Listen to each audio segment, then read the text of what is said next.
Clic, mort. Ça tue, ça blesse, ça flingue. Hey, mort. Miles, you mad funny. Welcome back to another episode of the BENCH MOB ENT Podcast, the best sports podcast in New Jersey. Fellas, how y'all doing? Doing good. I'll be doing better once this high school basketball stops for the summer and I can finally go away for a minute and catch my breath. But you know, we move. Maybe Atlanta. After what I saw from Chris today, no. You probably Chris get bombarded at the airport with that. Chris found himself in a saucy situation today. Hey, before we get into it, take care of some business. Now I'm not even gonna say that. Take care of some business. We're gonna like, share, subscribe, tell any and everybody about the podcast. We trying to be here for a good time and a long time. Let's educate the algorithm to put this content out to the masses. Now, on this episode, we're gonna be talking about Luka and his amazing weight loss. What does that mean for the Lakers? What does that mean for him amongst the top 10, 15 players in the league? Embiid, some say he might have had to take the Luka weight loss as well, but it might be a little too late for Joel Embiid. Obviously, the Nets had 5 first-round picks. We're going to talk about which of those first-round picks will be able to make an impact this season. Training camp storylines, it's a bunch going on from the NFL. NFL really is literally around the corner. I believe it's 38 days away before we have the regular season kickoff. But we're going to start right here with Luka Doncic covers men's health. Looks good. Going around on a little tour throughout New York, looking in shape, even at, thinking not Rucker, but one of them parks that's big over in New York. Sitting down, making trick shots. Luka's looking good.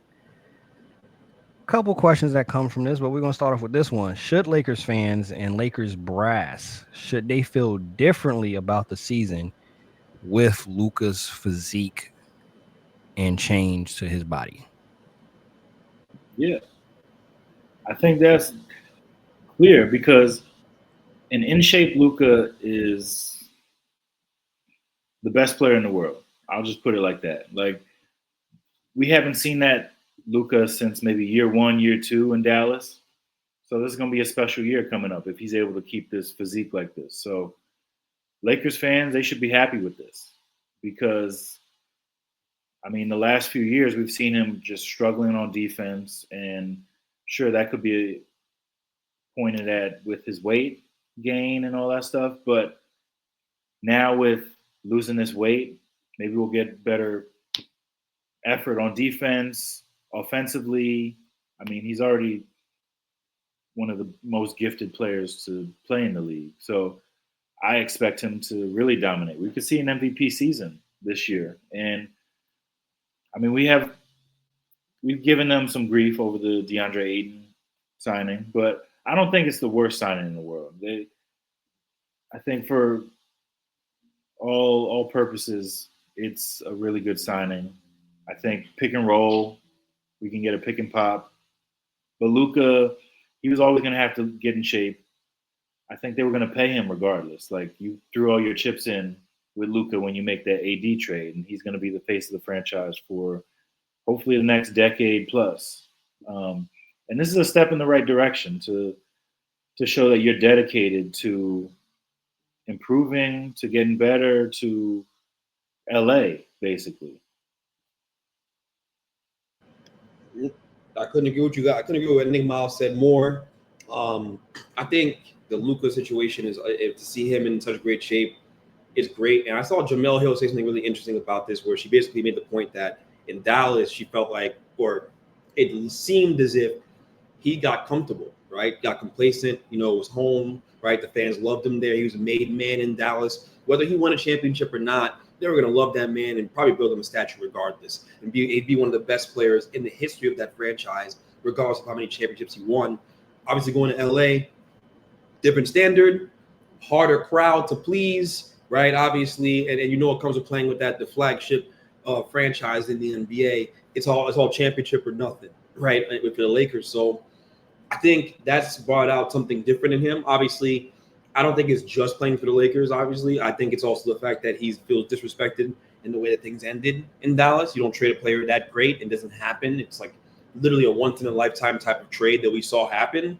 But I do think the Lakers fans' expectations, the front office's expectations play a role into him staying in shape, because he could have been in shape the whole time. I mean, he had all this money before. He's riding into the game in old school with vehicles and all that stuff, living large, having mansions. He had the money to have the chefs and take care of himself the way he is now, and to be on a gluten-free diet, which is what I heard he's on. He could have done that years ago. But you know what? Better late than never, right? And really, for the Lakers, it's right on time. I think the Lakers needed this shot of good PR after the lackluster offseason they've had as well. And I think there's moves that they can make to make this thing a more compelling offseason for them in terms of just being more competitive when the season starts, I think, as well. But Luka being in shape and being able to withstand the regular season to stay at this playing weight he's at right now, wherever that is, that's going to be all the difference for a Lakers team, where I felt like he didn't play like himself in the postseason, and that's the reason why they lost that series, that first-round series. And if he's able to be supernova Luka, the guy we witnessed in Dallas on that playoff run, and we saw in Dallas numerous times during the playoffs, if he can be that guy, but even better because he's in shape, it's watch out for the league, because he is the single best offensive force in basketball outside of Jokic. Is him and Jokic like kind of neck and neck in my book. They're the single best offensive forces in the sport when they're healthy. So and there's not even a close like third person. Shea is great, but Shea affects the game scoring the ball, right? Luka and Jokic, what makes them special is they can pass the ball, and they literally can destroy defenses because they're hitting the open guy over and over and over again and using their gravity to their advantage. On top of the fact that they can just go supernova and score whenever they want to score. So if you get that version of Luka with LeBron as his running mate, and Austin Reeves still there, and you still got Rui, and you got Ayton, who is an upgrade over Hayes. He's an upgrade, right? We're not gonna act like he's not. And there's still another move or two to be made for this team, which we can probably talk more about.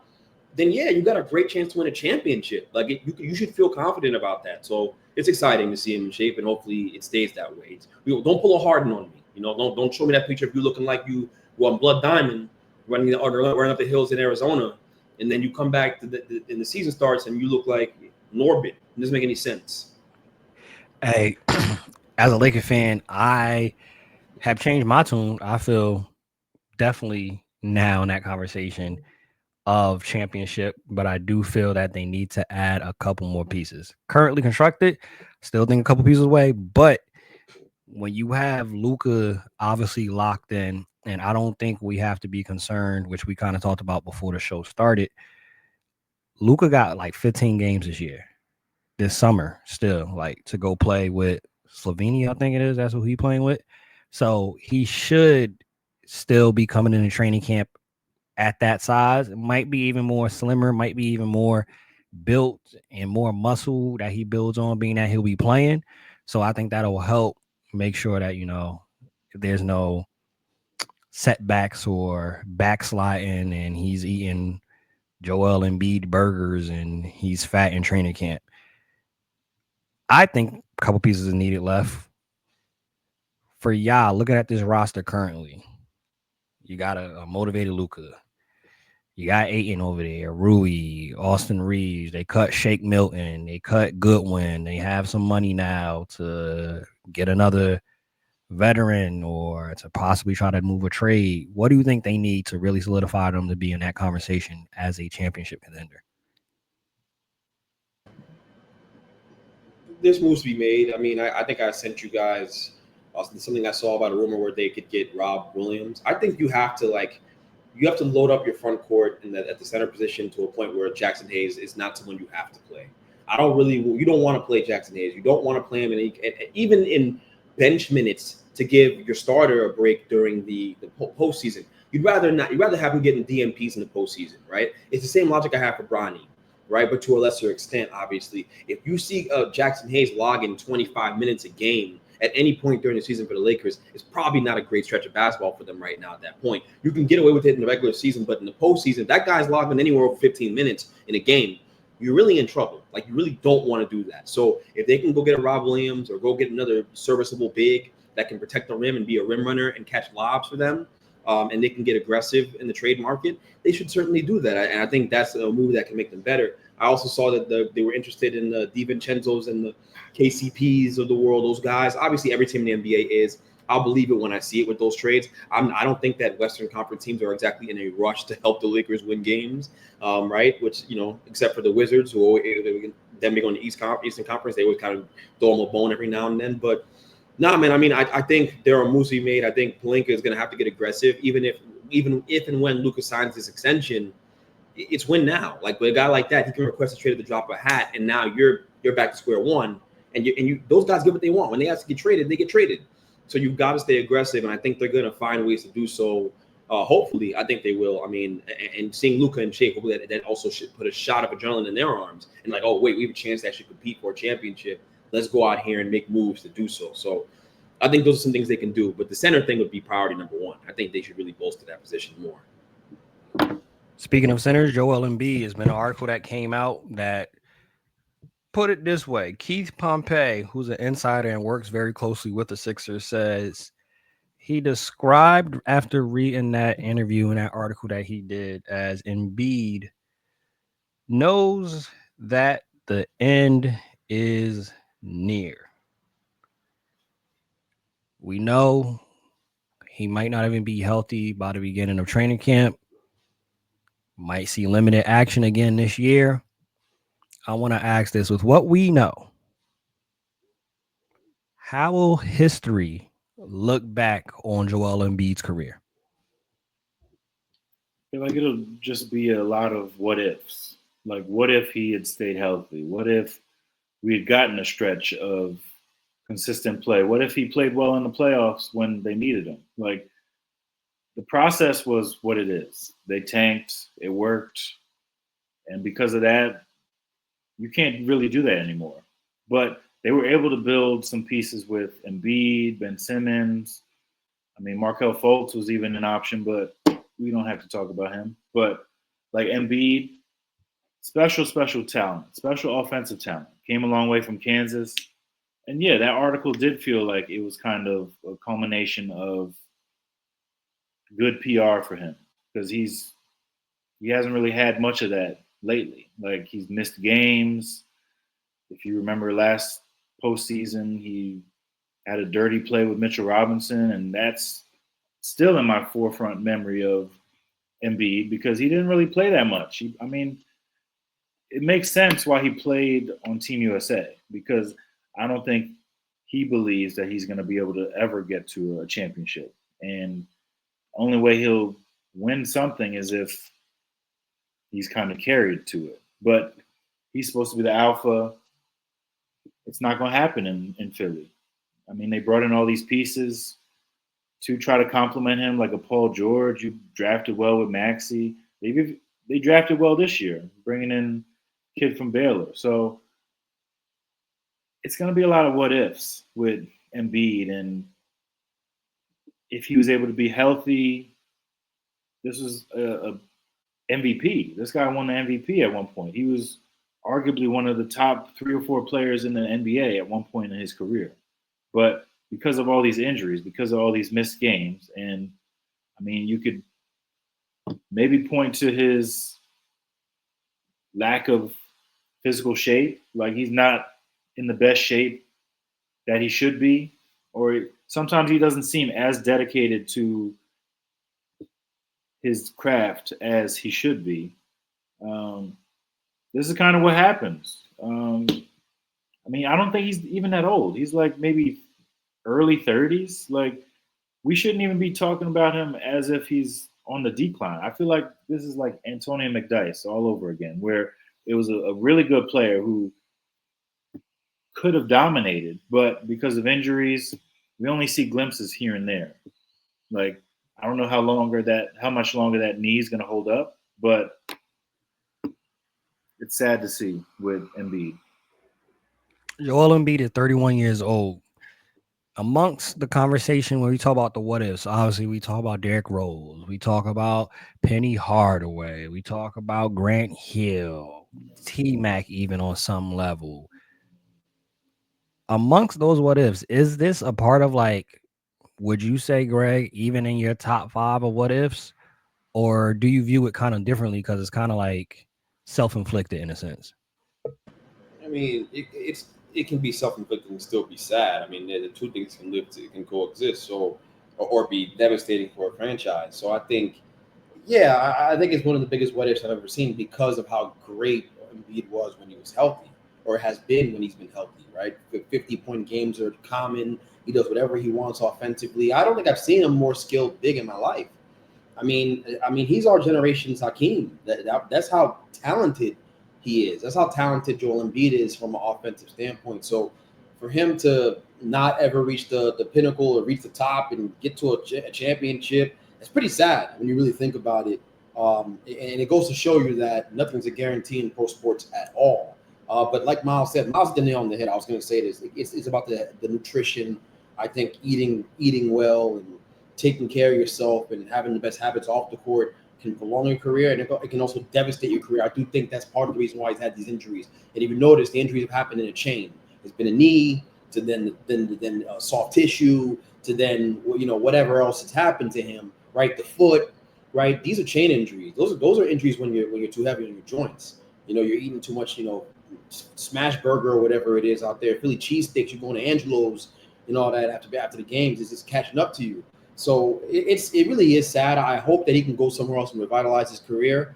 There was a time where we would have been talking about him as a great trade candidate, because I think even if he'd stayed healthy his entire career, I think that his time in Philly was coming to an end. Because a part of the article that really stood out to me was the fact that he didn't trust anybody. He doesn't trust people in Philly. And he doesn't trust people in his personal life. He has issues that are deep-rooted outside of basketball, man. I mean, there was a part of the article where he said he was leaving money around the house to test the people around him and see who would take it from him. That's no way to live. So he's got issues that are way spanning beyond basketball. And we saw last year he had the whole spat with the reporter, because the reporter was talking about his was it his brother? I think it was. And he made a comment about his brother. Yep. Who had passed. I think it was something like that. And so yeah, he's got things he's dealing with outside of basketball. The mental stuff is tough. He's in a tough mental space. In addition to being in a place where he doesn't really think that Philly's the best place for him to do his job anymore. I think he's felt that way for a while, and it was a long time coming. The writing's been on the wall. Plus, Philly's in a youth movement. Okay, you got lucky. You hit gold with Jared McCain. You hit the lottery, literally and figuratively, when you got VJ Edgecombe. Great pick, right? You as well, and you brought PG. That's the opposite, but. You know what I mean? Like, they've got some guys to build around, and Justin Edwards just seemed to be coming into himself a little bit and becoming a good player. So I think the writing's on the wall. You know what I mean? I think the writing's on the wall. I think that they're going to move on from both PG and Embiid at some point and go full youth movement. And Tyrese is obviously going to be amazing in the NBA for a long time. So they're in a great place as an organization, and I think it's just a matter of time for them to move on from him. But the thing is, you're going to move on from him and get essentially nothing because he's not healthy, right? When Daryl Morey, he's greedy. You thought you were going to get the world. They're going to give you Mars for that guy's services, and you would have been right if he'd stayed healthy, which isn't the case. But I just hope he can get to a better place from a mental and emotional and also obviously a physical standpoint, because he's such a great player when he's out there. I think the other aspect too, which gives more context of why he spazzed out, because he still holds himself guilty for his brother passing because he didn't pick up the phone call, and he holds it in himself and feels guilty. He didn't go back home when he said he was going to go back home because the doctor said, nah, you shouldn't hop on a flight. That definitely has to jack up your mental, and who knows how long it's been like he just now sharing that with the world. So outside of that, unless he has a therapist, that man has been holding that in the entire time. I'm trying to be the face of this franchise, and then y'all don't bring back Jimmy Butler. I wanted y'all to bring back Jimmy Butler. I didn't want Paul George, and y'all did this to me twice. Y'all decided to buy his Harris the first time when Jimmy went to Miami. Jimmy is now out there. Jimmy wants to be traded. Y'all give me Paul George. That's not what I wanted. So I don't feel this is the place for me to actually do what needs to be done because he knows his body more than anybody else. And to Miles's point, he knows I could turn it on in spurts. I need a dog. I need a killer that can carry me, that can carry this team if I'm out for 35 games, which is obviously a likely thing that's going to happen. So I think 2-3 years, man, just you made enough money. Once this contract ends, I'd say retire. Me personally, you got a lot of other stuff to be figuring out, and you have children now. You don't want to be 7 feet tall, limping around, trying to chase your kids and be just like, call it quits. You're not going to get a ring in Philly. And if you get a ring afterwards, to Miles' point, you ain't going to be the alpha. It'll be somebody carried you and you came along for a championship. So it doesn't obviously hit the same. Like you mentioned, Greg, they hit gold. Jared McCain, BJ Ekholm, back-to-back draft gold. Your Nets drafted 5 first-round picks. Igor Denham. You got Nolan, Treyon, Drake Powell, Ben Saraff, Danny Wolf. Of the 5 first-round picks, right? Who do you think actually makes the biggest impact possibly this year? Because there's been a lot of articles I think you've read. I ain't seen one good article talk about not one. Hey, yeah, it's bleak times in Nets land these days, man. But you know, I like the Yegor Demon. I like him. I really do. I actually think he's going to be a good pro in the NBA. I'm not saying superstar, nothing like that, but a damn good NBA player. I kind of see the vision with all of them. The one I don't like the most is probably the Ben Saraff pick. I don't love that one. I think it was really redundant at that point as well. But I can even see the appeal there. Again, no superstar drafted. I think, and I like Danny Wolf a lot. I do think he's going to be a good NBA player. I don't think you are that big, that 7 feet, whatever it is, like 240, and you handle the ball like a guard, and you run the ball and transition up like a guard. He's a big guard. He's a 7-foot guard. It's unbelievable, honestly. So I like him a lot too. And but I think Demon's the guy that stands out to me the most because I think when I watched him work out. And I'd heard all about his shooting woes in college, and I, saw the numbers. And I watched one or two workouts and some of his film. I was like, yo, this guy can shoot the ball. Like, he may not have shot it well in college for whatever the reason may be. Maybe and it looked like just the quality of shot wasn't good. He wasn't getting like set, open looks. Like he was getting like tough shots because they put a lot on that kid's plate as a true freshman over at BYU, and he's taking tough contested looks. But in an NBA system where there's pace and space and he's getting open shots and he's not the focal point of an offense, he's going to knock down 35% of his threes. I don't really think that's much of it. And that's a minimum. I think he's going to shoot the ball well. He has great mechanics. I think if you know basketball, you could pick up on that. It's pretty amazing how many people in basketball work, how many people work in basketball or work on these TV shows and as analysts and just don't know ball. Because if you just watch him shoot, it's like, nah, he can shoot the ball. Like, good rotation, everything looks good. Like, there's nothing wrong with the way he shoots the ball. So, no, I like him a lot. I like the way his feel for the game. I'm interested to see the role they have for him. I don't think it'll be a traditional point guard role, but I'm curious to see what they do with him. He doesn't think it's stronger. But if that's my main concern with you is getting his strength and you have a physical build and you can shoot the ball and you have IQ and feel for the game, all those boxes are checked and it's just getting stronger, you're going to be a good NBA player. It may take some time, but you're going to be a really good player. So I think he's going to be good. I think they got it right with him with that pick. The other guys, I think Troy already has to learn how to shoot the ball. All right, he's fast, athletic, Dennis Schroeder light, but you got to learn how to shoot the ball. You got to pick up some kind of mid-range game or something before I can really start to buy into you. Wolf is the guy. I think Demon and Wolf are the guys that Nets fans should be optimistic about. And I think those are building blocks, not as superstars. I think the Nets are still looking for their superstar. I think Cam Thomas is learning it the hard way that they don't think they have one because they don't. But Cam Thomas views himself as a budding superstar. And I think that's the disconnect in the whole contract situation there. That Cam Thomas is like, yo, I can score 40 points a game. Well, like, yeah, cool, Cam, but you don't raise our floor of winning. Like, when you score 40, we're not guaranteed to win. right? Like you're not scoring 40 and stopping on the other side of the floor. You're not scoring 40 and then like getting a double team and hitting the wide open man every time, making the defense pay for being out of place on the rotations. That's the stuff that makes a great player great. A guy, you know what I mean? That's a superstar. That's superstar stuff. Cam does not consistently do that. It's just the truth. I've watched him play. He is an incredible scorer. It's an incredible gift. Is wise in the NBA, but those things are missing. So that's my Cam tangent. But my point is, Nets still looking for a superstar. Hopefully they get one in the future.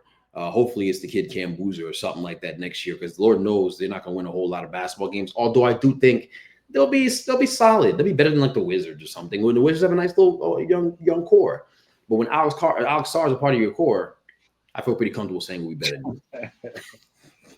That's just me though. That's just me though. But yeah, it's funny though because the Wizards do have a good young core, but I think full youth movement this year for Brooklyn. That's what they should do. Like, you're not bringing back Cam Thomas unless it's for pennies on the dollar. And yeah, that's going to benefit you guys in the long run if you do get the lottery. And I mean, if you're in that top 3, you're going to end up with a really good player. So, well, I'll say this too. MPJ, I'm actually excited for him. I want to see what it looks like with him having more responsibility to score the ball. I mean, yeah, I know he don't pass the ball. We know that's his whole thing. We get it. But I just want to see what it looks like with him having more usage on ball. I'm curious to see him expand his game, show a little more of his ball handling stuff. You ain't going to win a whole lot of games anyways. Let's see if there's something there. If there's some hidden potential there. And by the way, for a guy with that size who can shoot the ball like that, there should be. And when he came out of college, we all kind of thought, hey, like Brandon Ingram type situation where he's going to walk into the league and be asked to do those kind of things. And it never happened because he went into a situation where he happened to play with one of the greatest players of this era. No one knew about Jokic. So I'm very curious to see what happens with him and what they ask him to do and what it looks like. And I think this is part of the reason why they're playing hardball with Cam, because we got another guy that can go out there and score. Someone in the Nets organization said I wouldn't be surprised if he's close for a scoring title, like if that's what it looks like. So they clearly believe in his ability to score the ball. It's about doing everything else. But you know, if you play at the park and everything, like you play ball, guys start scoring points or whatever, suddenly they want to play some defense and all that stuff. When guys are doing what they want to do on the court, they suddenly want to do all the other things that they didn't want to do before that. So let's just see how it all plans out. But yeah, if you're putting your faith in MPJ, I guess you're not in a great space to win games. That's okay. A lot of other teams to watch.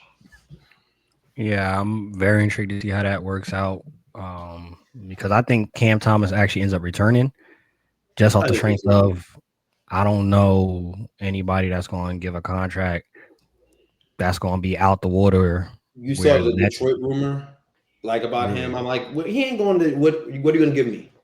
Don't tell me Jaden Ivey. Don't do that.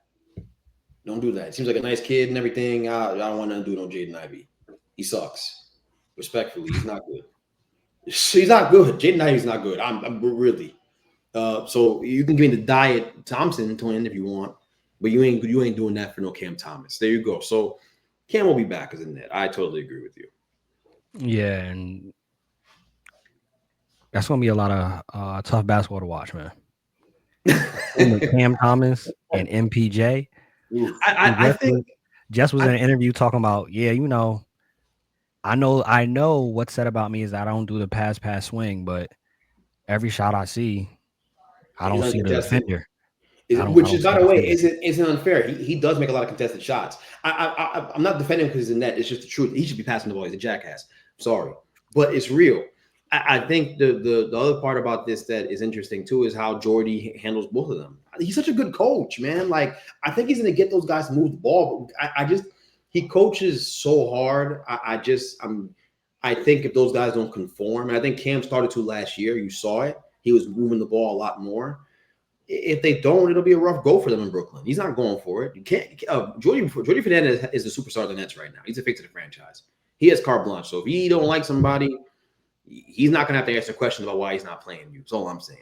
So I'm curious. And I think they threw like the most passes in the NBA last year. I want to see how he fits in. But I'm really more curious to see how Jordy molds the team and how he continues to build it up, because I think that's the exciting part with the Nets right now, which is not what you want to say about your basketball team, by the way. It's about the players, but it's okay. NFL training camp has been in full effect now, I think, for 2 weeks. There's a bunch of storylines where we could go. Y'all let me know where y'all want to start. Obviously, we could talk about all the different contracts. Trey Hendrickson, Micah Parsons, Terry McLaurin, Justin Fields playing through injury already with a dislocated toe. We Oof. could touch on Anthony Richardson. They say he looks good so far. He's beating out Daniel Jones. Can, can we start there? Because I think it's Let's the start easiest there. to start. What the hell did people expect besides for Richardson? Of course, Anthony Richardson looks better than Daniel Jones. We saw Daniel Jones in New York for all these years? He was awful, especially last year. And I think the fact that the Colts media is propagating him in this way, where they're putting all these highlights of him throwing clean spirals into the receivers and all that stuff, and putting a lot of pumping out the Daniel Jones content. It's anti-black, is what it is. It's anti-black. Because there's no way. I refuse to believe there's no way that guy is better than Anthony Richardson. No way. No way. So it's not just because of the fact that Anthony Richardson is one of the most gifted athletes we've seen play quarterback, right? But also because of the fact of what you can do with him in the run game and how you can manipulate the run game with him and all that stuff. He's Daniel Jones on steroids with what Daniel Jones can run it, but not like this guy as well. So. No, man, I think that was always a non-story. I would have been shocked if Daniel Jones would have beaten him out. Now, what will happen is after a couple bad games from Anthony Richardson, they're gonna move on. And when they move on to Daniel Jones, they ain't going back to Anthony Richardson. That's probably not gonna happen. Once they bring a white back up behind you and you're a black quarterback, you're cooked. That's usually how that goes. That's real talk. I'm just being honest, and people don't like to hear that stuff, but Lord knows I don't care. It's just real. So. That whole thing always blew. I was like, yo, that always blew my mind. Like, what you got? You guys, we saw Daniel Jones last year, right? Like, yo, they are so happy in New York right now because he's not there. Malik Neighbors is like, yo, last year he was like sad as hell in every interview. Like his demeanor stunk. I thought he didn't want to be drafted by us, and he didn't because Daniel Jones is here. This year, he's all happy. He's talking about me and Dave. Was talking during the offseason. Yo, their vibes are so much higher here on all sides of the football. Because they think they can win games because they have a professional quarterback playing the position. Like Daniel Jones did not play at the level of a professional quarterback for much of his time in New York, and it wasn't because of everything around him, right? So I don't know, man. That's a lot of bad quarterback play between him and Riley Leonard for the Colts. But to sit there and act like he had a chance at the starting job is crazy. Anthony Richardson is the guy for now. Sticking with quarterback struggles and bad quarterback play. Y'all let me know where y'all want to start. It's reports that Caleb Williams has been struggling, and it's reports that J.J. McCarthy has been struggling. Miles, you take it away, whichever quarterback you want to start off with. I'll start with Caleb, just because, I mean, J.J., whatever. The Vikings, I don't really care about them. It's basically his rookie year anyway, so.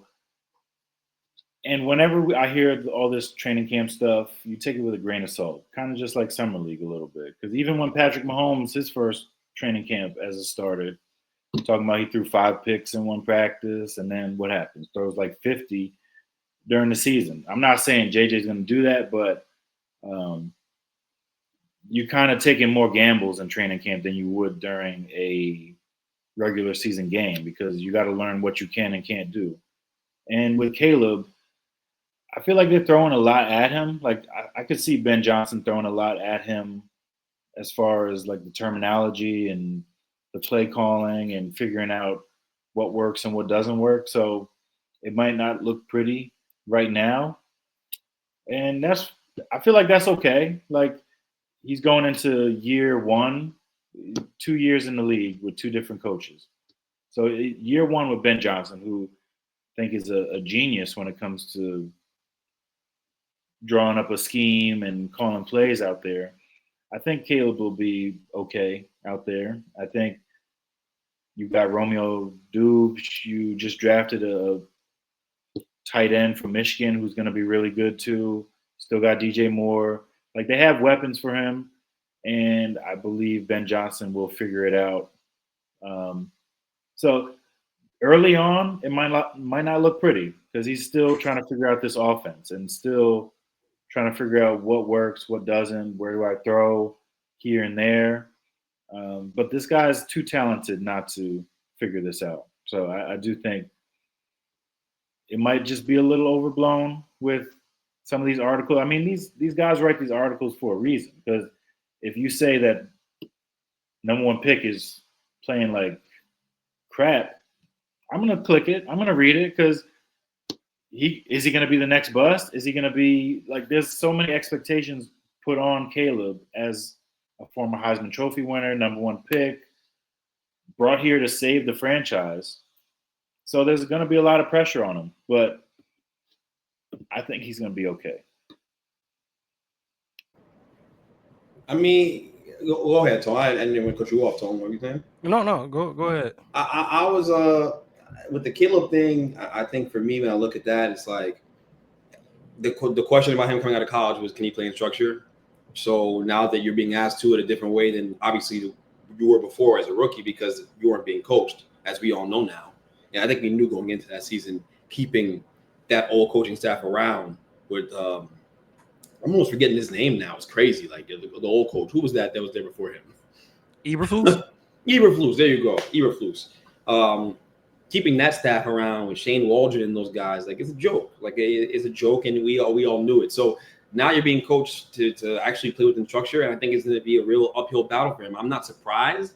He's more than talented enough to do it, but can you kind of like escape the habits you've had your entire life, where just running around has been good enough for you to win games because you're such a great thrower of the ball and great throwing it off platform, but you're not a great athlete, not a good enough athlete to get away from everybody and do that. It'll be interesting to see if he actually can stay, play within himself and learn what that looks like. So I wouldn't raise a red flag about it, but it was interesting to see. As well. The JJ stuff I want to get into, though, is interesting. I was about to say, JJ McCarthy, the Vikings. It's early. It's very early, like Miles said. Yeah. But is this a situation where we can kind of see down the line on some That's So Raven that, hey, the Vikings might have made the wrong move and letting go of Darnold for JJ McCarthy? Yeah, I don't think it's crazy to say. I think, it took a lot of arrogance to take JJ where they took him at pick number 10, because you look back at his college career, you took a quarterback who didn't throw the ball much in college, and they only ran the ball in that offense over Michigan, right? I mean, there was a game when they ran the ball like 42 times in a row, something like that, against Penn State or something. So, bro, I mean, I think about the JJ situation, and obviously you got a great coaching staff over there, and Kevin O'Connell is respected in league circles for being an offensive mind. But it did take a lot of arrogance to take JJ McCarthy where they did, and I hope it works out. But it'll be interesting to see if he falls on his face, because again, they just didn't require much of him at Michigan from a throwing standpoint and all that stuff. Obviously, he played in a pro-style offense, but they didn't drop back and throw the ball. So it's a clean slate. In a way, the learning curve for him is greater, because you're asking him to do more than he was doing before during his time in Michigan. So I've never seen a situation quite like that before. You pick a quarterback that you don't have a whole lot of tape on in terms of him throwing the ball. So obviously the physical attributes are there to play the position. He has a great arm and everything, and we don't worry about those things. But I think, again, like reading defense, putting more on his plate and how he adjusts to that is going to be the real telltale sign of what's to come. And also, you've all effectively put your jobs on the line back in this guy, because you let go of Sam Darnold, which you knew was a short thing. Like, you knew what it was, right? That you could have kept him and been the team you were last year at the minimum, and been better because you made some adjustments to your offensive line. You got better as well, made some moves to be more competitive, and you didn't do that. And so now, like, if JJ comes out and looks shaky as a rookie, or that seat gets a little warm. It gets a little warm. It doesn't mean you guys are gonna get fired, but it's not trending in a great direction. So it's a really interesting situation to watch pan out. And I've been really quietly just thinking about that situation and wondering what it's going to look like. So they're a team I'm going to be definitely tuning into with that Sunday ticket, seeing what they're doing, because I'm curious about how he looks. Even before the reports came out about the 5 interceptions in practice, it was maybe last week where Justin Jefferson already came out basically said in an interview, they was asking him questions about JJ and how he's looking and all of this, and had to remind reporters, remember, this is his rookie season, which I think it's kind of telling of letting y'all know, like, if he was killing as a rookie and you saw something, I don't think Jay Jettis would have any issue of like, yo, there's something there. Right now, some question marks. Did anyone say that about Jaden Daniels last year? No one said that about Jaden Daniels. Yeah, they were talking about Jaden Daniels like he'd been in the league 15 years during training camp last year because they knew what they had, right? So, yeah, it's not one of those like early bloomer situations, and I think it's going to be really interesting to see because, again, it took a lot of arrogance. Arrogance is a key word to take that guy and pick number 10. I understood why he was falling up until they picked him. I'm like, yo, like he didn't throw the ball in college. Like Michigan fans will tell you how great he is because they're Michigan fans. They're crazy. They all think that they're cats. They're Wolverines. They think they're big Wolverine. But with the guy like JJ, to try to upsell him to me, and I didn't see him throw the football at the collegiate level with any kind of like volume. How can I possibly be sure he's going to be a great player? I can't know that for sure. That's what they're paid to do. But again, a very ballsy decision to go pick him with picking number 10, and then to be like, "Oh, are we getting rid of Sam Darnold? It's your time now." Like you weren't even patient with it. It's his time. It's had a year. He's had a year, but not even by he could have had another year this year. He could have another year exactly. Coming off the ACL, it would have been good for him to sit down and not have any pressure on him. That's the other part. You're coming off the ACL. Granted, he's young, but we see it time and time again in all of sports. You come off that ACL, it typically takes, unless you're Adrian Peterson, it typically takes a little bit of time to get back to yourself. And the thing is, we don't even know who JJ McCarthy is. Like, what self is he getting back to? He didn't play last year at all. He had one good preseason game everybody got excited about. You guys remember that game? Exactly. And you plan to sit him obviously last year, so you should have just sat him his actual rookie season. Right. And then you could have gone from there. I feel bad for Jay Jettis. It's going to be another season where he probably has still put some numbers up, but again, that's the thing that sucks about being a wide receiver. You got to have somebody to get you the ball. He's been able to put up stats with some very subpar quarterbacks.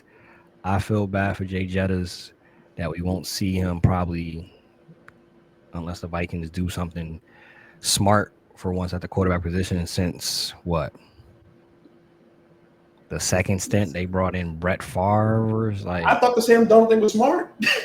Like it worked out. Let it work. And then they let him walk. And it's like, I mean, okay, you guys must know what you guys have in your boy in JJ, and then you hear he's struggling in camp. Okay, that doesn't mean anything, by the way. It doesn't really mean anything that he's struggling in camp, but you should still be nervous because he hasn't done anything. And he didn't. It's like you can't go back to this college room and be like, oh, this is what I'm getting. I can go back and watch Drake May dominate in college. I can't go back and watch JJ McCarthy dominate in college because he didn't do it. He didn't do it. He wasn't asked to do it. They just gave the ball to Blake Corum all the time. You know what I mean? Like that was what they did. So it'll be really, really interesting, man. I'm really nervous for another team. Hey, so you mentioned Jaden Daniels, and he obviously didn't have any question marks in training camp. Like you said, training camp, you take it with a grain of salt, as Miles said. But it's still there's some things that you want to see. You want to see some promise, and nothing has been said about promise as of yet. Very early with JJ McCarthy, so we shall see. They do have a pretty solid defense, so that might be able to carry them through most games. And if they have a halfway decent run game, y'all know the formula. Halfway decent run game, solid defense, play action, and you have one of the best wide receivers in all of the NFL. So they still might mess around and win 10, 11 games anyway. But you mentioned this man, Jaden Daniels. Who's most valuable to the team's success and needs to be paid ASAP between Trey Hendrickson, Micah Parsons, Terry McLaurin? That's good. That's good. Miles, you may beat me to it, but I mean, I wanted to say Micah Parsons, but even when he was doing what he was doing, the defense was still struggling. So he can only do so much. And same with Trey Hendrickson. Like, he almost had 20 sacks last year, and kind of that defense was one of the worst in the NFL. So I honestly have to say Terry McLaurin when it comes to who's the most important to their team. Like, I mean, if you look at Terry's career in the NFL, he's been really consistent. And for a guy coming in as a rookie last year, to already have a veteran receiver like that who he was making some plays out there, that's the most important. Outside of Jaden Daniels, that's the most important piece on that offense. Like, Debo's cool. He's going to be a nice gadget player for them. And Debo could honestly have a solid year, but Terry goes against the number one guys. He makes things happen. Like, and he's done it since he got to Washington with all the different quarterbacks that they've had there. Like, outside of Jaden Daniels, I'm trying to think of the other quarterback. I can't even think of who was playing quarterback before him. That's how great he was last year. So the reason, I mean, I don't understand why they're squabbling over money right now. They should pay him. Like, Jaden Daniels is on a rookie contract. You can afford to pay your best offensive player some money. Like, and he's unhappy. These things drag out. These guys do not forget this. And, I mean, if he gets paid, great. Water under the bridge, usually. I mean, Debo can tell him all about it. It happened in San Francisco for him. So, but Terry McLaurin, he's a stud. Like, Washington, you are going to be one of those teams in NFC that they're looking towards as a potential Super Bowl finalist. One of the Super Bowl teams that makes it. Like, they built around Jaden McDaniels like this for a reason. They've got a solid 2 or 3 more years before they got to pay him that big contract. And this is why you pay these guys on when your quarterback's on a rookie deal, because you can afford it. So they need to stop being cheap. Pay the guy. I mean, pay all these guys because they're great players. I know Micah Parsons. I mean, all these guys are not happy. You're supposed to get paid when you play well, but all these owners, they drag their feet when it comes to some of these extensions when they're the ones going out and playing. They're the ones breaking fingers and spraining ankles and doing all this, but still laying it out on the line for that owner just for them to come and slander them in the media or just drag their feet with the negotiations. But yeah, Terry is really good. I mean, if you've watched Washington, you've seen some of the crazy catches that he's made, and he can really dominate a game. Like, he's a deep threat. So, I mean, he can threaten to not play. That's an option too. Like, he got paid before this. Like, he's not poor. He made some money. So if he wants to sit out and gamble that way, and I'm sure they can afford to eventually buck up and pay him that money. So I'll tell you what they can't afford to do. They can't afford to go in a week going without him playing. He needs that target. Debo, you don't know if Debo going to show up to camp in shape or not in shape. And he's been hitting Raising Cane's a bit too much. And so you just don't know what you're going to get there. He's an enigma. You don't know. But, and also he's not like a true, like, 1A wide receiver. He's a gadget guy. You can get him the touches and he can break a big play, right? But look, the 49ers don't let that guy go if he's the guy that he was when they drafted him. The big playability has started to decline a little bit. The speed, the breakaway speed has started to decline a bit because he's carrying a bit more in the wagon these days. So that's a part of the issue that he has. But the reality of it is with Terry, what kills me about the Terry situation is, and I think Miles hit the nail on the head. The logic was perfect. I think Terry's the answer in terms of who's the most viable guy to re-sign for the team is Terry, out of Micah and Trey. But with Terry, all you ever heard about him was that he's such a great leader and he's the heartbeat of the franchise, the heartbeat of the city. Before they had a quarterback, he was still putting up 1,000-yard seasons and this and that and the third. And people in Washington and people around the league rave about that guy. But all of a sudden, when it's time to get paid, he ain't worth more than DK Metcalf. Yo, DK Metcalf is like a physical freak, but he is not a half of the receiver that Terry McLaurin is. Not even a half of him. Like, Terry McLaurin is a sound route runner. He is an incredible athlete. He makes incredible catches at the catch point. There's nothing that guy can't do for your team, and he blocks his butt off too. Like he does everything for you. He's exactly who you want your team to follow. He's exactly the kind of captain you want for your franchise as well. And let's be real, Jaden needs him. Jaden needs that target. Like he just does. Sending him out there with Luka McCaffrey and Debo and whoever else they have as the receivers of choice against the Giants in week 1 would be phenomenal for me. It'd be terrible for the city of Washington. And hopefully they can figure this thing out, because if he's asking for $33 million a year or 35 or 36, whatever it might be, you're best to pay him that, especially when you don't have to pay Jaden Daniels that. And by the time you have to pay Jaden Daniels, Terry's deal is up. Then you can reassess. It makes no sense. Where are you trying to put the funds into anyways? In the trenches? Because you see that the Eagles put the money in the trenches? I think that's what's going on. They're outthinking themselves. Don't forget the Eagles also paid for A.J. Brown services as well. Don't forget that part. And I think they even read up on Devonta Smith as well. They also got him a contract as well. Don't think you're Jeffrey Lurie, because you're not. Don't try to be the Eagles. Be the best version of the Washington Commandos that you can be. Be that team, and then you'll find success. Teams are going to get themselves in a lot of troubles trying to do what the Eagles did, because we've seen it before. When the Patriots had their success, teams tried to be the Patriots for years, and it just didn't work. You hired Matt Patricia, you hired all these guys that were on that coaching staff, and you flamed out. You hired Joe Judge. I saw how it worked in my backyard. It didn't go well for me. Don't try to be a version of a successful team. Be the best version of the team you have, and pay your best players, pay your best guys, as long as they're playing a position of value.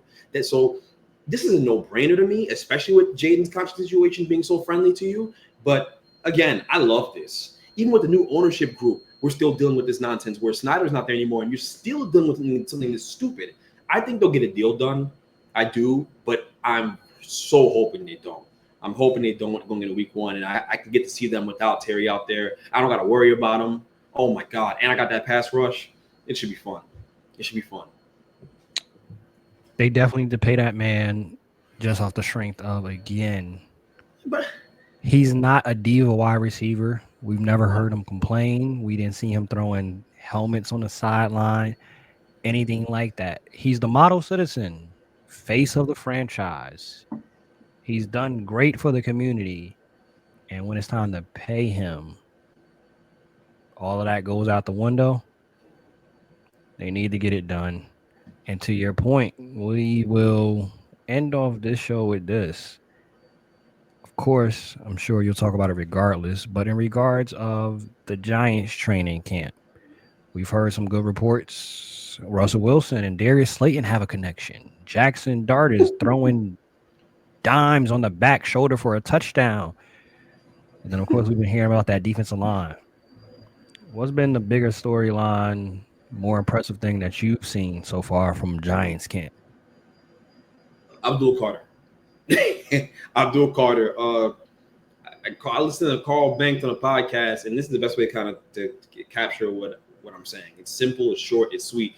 Carl Banks talked about it on a podcast. Carl Banks said that Abdul had a move in the middle of a drill, or in the middle of like a live period where they were playing on one of the guards, John Michael Schmidt, and he said like it reminded him of LT.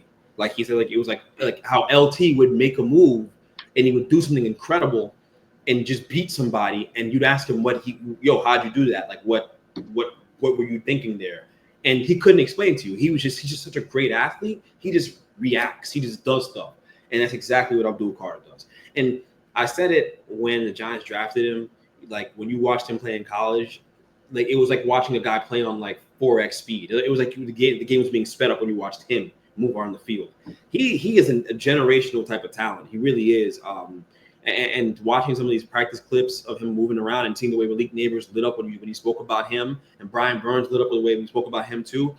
The Giants are going to have the best the best defensive line in football. I really believe that. I think they're going to get after people, and it's going to give them a chance to be competitive in games that people would think they can't be competitive in. So that's the story of the training camp for me to this point.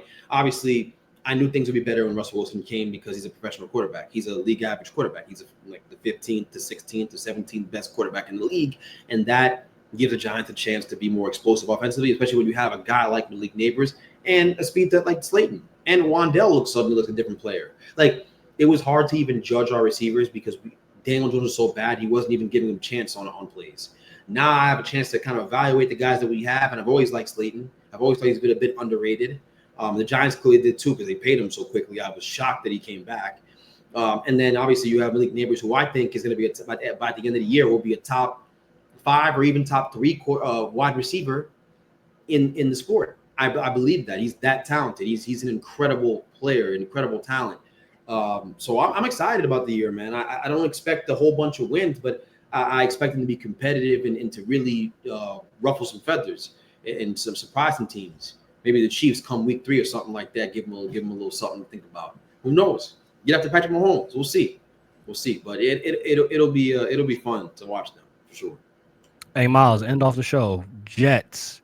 We've heard Justin Fields, the injury, it was made bigger than what it really actually was. Aaron Glenn has introduced padded practices early. He's getting advice and wisdom from Bill Parcells. What's been your biggest takeaway so far from Jets training camp? New coach, new quarterback. How you feeling? I'd say the new coach. Like, coming off of Robert Saleh and some of the other guys we've had in the past, it just hasn't worked. And I think too many coaches want to be cool with the players. Like, they want to be on their good side. Well, Aaron Glenn, I don't think he's just focused on that. He's focused on building a group that is ready to win. So that's why you see him doing these padded practices. And even when you hear him in the interviews, he's like, it's really just about competition. So that's why even when they didn't have pads on last weekend, they did like a tackling drill. It's all reading competition and the almost desperation of you want to win and you hate to lose. Like, I think some of these players and fans have gotten just so accustomed to getting your hopes up and then they just get dashed as the year goes on because, I mean, frankly, some of these guys give up halfway through the year just because you lose a few games. Losing just becomes a mentality. And I think Aaron Glenn coming over from Detroit and seeing how they got things shaken over there with Campbell, like, I think he can really turn this thing around. And I'm excited to see what Justin Fields can do this year because I don't think they're asking him to do too much. Like, it's going to be an RPO offense, high emphasis on the running game. We got a good tight end in Mason Taylor who's making noise in training camp. Garrett Wilson, I mean, goes without saying how good he is. And then, like, bringing in these padded practices where these guys are hitting and they're saying, like, oh, the attention to detail is nothing like I've seen since they've been with the Jets. For players like Quinnen Williams to say that in year 7 with the Jets, I'm like, it was a joke. It was a joke with some of these coaches. So I'm excited for the season. I think this team is going to be more ready than any team that I've seen in the past for the Jets because Aaron Glenn is almost insanely focused on being the most prepared team on Sundays or on game day, which is why he brought in referees to ref all these practices so they can knock out all these silly penalties that they've been getting for, I feel like, my whole 20s. It's insane watching these games on Sunday and false start kills the drive or roughing the passer kills the drive or extends a drive on defense. Like, he's taking guys out for messing up, which is what you should do. You shouldn't, like, be able to mess up and just continue to keep making the same mistake over and over again. Like, he's holding these guys to a higher standard than what Robert Saleh held, even Mangini. Like, I haven't seen a guy do that since, like, Rex Ryan or even Bill Parcells, which I know they're going to keep beating that drum till the drum breaks that he's a Bill Parcells disciple, but he's his own man. He developed himself in Detroit. He learned all these different position groups, and I think he's ready to be a head coach. And he's going to show that he's going to, try to lift this team up from the depths that they've been. So I'm excited. Aaron Glenn obviously has been an avid listener of the BME Podcast because he's making sure. Wait. I just want to say one thing. I knew what you about to do. I separate note. Shedeur Sanders is an idiot. Should never been caught speeding. I think he had a chance to win the starting job. I think he really hurt himself. And seeing Jimmy Haslam come out there, the owner of the Browns, say that he wasn't his pick and blah blah blah, like he acting indifferent about the pick of Shedeur Sanders and all that stuff, makes me feel like there was ownership collusion between all 31 owners to not pick this guy, and it was something bigger than just football, and it was about Deion Sanders. We talked about it before, but I think he really hurt himself by speeding. It was stupid. It was immature, and I think it really could do him in because Dylan Gabriel sucks at football, and all the clips I see of him are really bad. Him just throwing picks and looking reckless. And Joe Flacco obviously is on the back nine. Shedeur should be the starter of that football team. He looks the best football-wise, but I think they're going to use this whole immaturity thing because you heard him talk about it today about how it was immature for him to be caught speeding as a way for him not to play, and people should prepare themselves for that. That's all I'm saying. You're going to see him, but much later than you should see him. He's been the best player in camp. And you see it from all the stats people are putting out there and all the beat writers in Cleveland saying he looks the best and that there's a different energy when he goes out there. But I think it's ridiculous that Shedeur put himself in that position. That's all I'm going to say. I just want to say that as well. I think it's idiotic. It's just unnecessary. I don't want to beat him up more than necessary, but I just think it's foolish considering how much better he is at football than the other guys that are there. It's complete facts, man. I saw that when that came out too, that you got caught speeding. With 15 steps forward in camp, you're proving yourself right, and those that believe in you that, I should have been drafted higher, I shouldn't have dropped. I'm the best option for this team. You don't have a lot of room for error, which I don't think processed, obviously, in his mind that, low key, they're kind of looking for a reason to not have to play you. And when you're in a situation like that where you have a super duper vet, your pops even said it, Joe Flacco, you should be able to start it with Joe Flacco. Super vet and Joe Flacco, Kenny Pickett, who's delusional, and Dylan Gabriel is there for the vibes. It's your job to lose. And when that's the case, you don't have room to be making mistakes like this. You have to make sure, Shedeur, that you stay ready so you ain't got to get ready. Bench Mob, we out. Peace. Peace. It doesn't work.